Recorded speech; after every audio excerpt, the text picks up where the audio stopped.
एपीएससीजेड के कोलंबो टर्मिनल ने अपने पहले साल में 1 मिलियन कंटेनर हैंडल किया।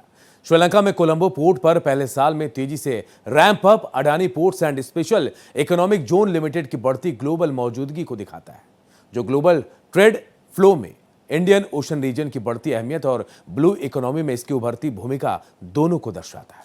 श्रीलंका में कोलंबो वेस्ट इंटरनेशनल टर्मिनल, जिसने अप्रैल 2025 में ऑपरेशन शुरू किया था, उसने अपने पहले साल में 1 मिलियन TUS यानी कि 20 फुट इक्विवेलेंट यूनिट्स को पार कर लिया है। यह उपलब्धि कोलंबो पोर्ट पर दर्ज सबसे तेज रैंप अप को दिखाती है, जिससे CWIT अपने पहले साल में इतने बड़े लेवल तक पहुंचने वाले चुनिंदा ग्लोबल फैसिलिटीज में शामिल हो गई। Colombo West International Terminal Adani Ports और स्पेशल इकोनॉमिक जोन लिमिटेड के बीच एक पार्टनरशिप है, जो भारत के लगभग 45% कंटेनर कार्गो को हैंडल करता है।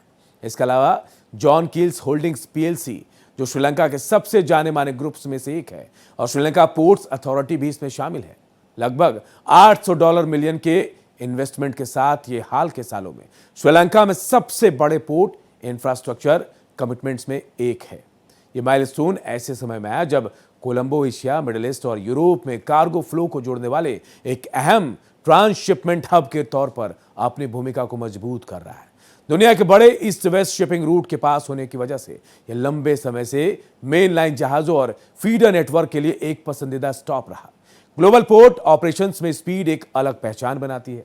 कंटेनर टर्मिनलों को ऑपरेशंस को स्टेबल करने और थ्रूपुट बनाने में आमतौर पर कई साल लगते हैं।